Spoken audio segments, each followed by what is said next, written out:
આ સાથે જ ગુજરાતના માથે 3 સિસ્ટમનું જે મંડાણ છે આગામી 5 દિવસ, જેના કારણે ગાજવીજ સાથે ભારે વરસાદની આગાહી રાજ્યભરમાં આપવામાં આવી છે, જેમાં આજે નવસારી, વલસાડ, દમણ, દાદરાનગર હવેલીમાં યલો એલર્ટ છે।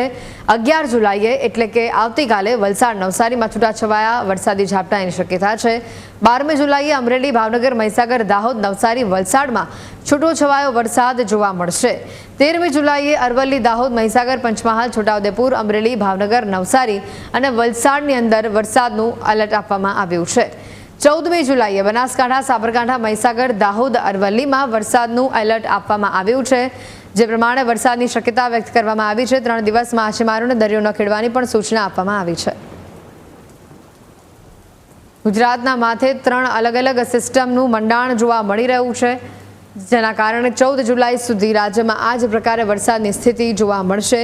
હાલ પહેલા 3 દિવસ એટલે કે 11થી લઈને 13 જુલાઈ સુધી માછીમારોને દરિયો ન ખેડવાની સૂચના આપવામાં આવી છે। સૌથી વધુ દક્ષિણ ગુજરાત અને સૌરાષ્ટ્રના જિલ્લાઓ પ્રભાવિત આ વરસાદમાં જોવા મળશે।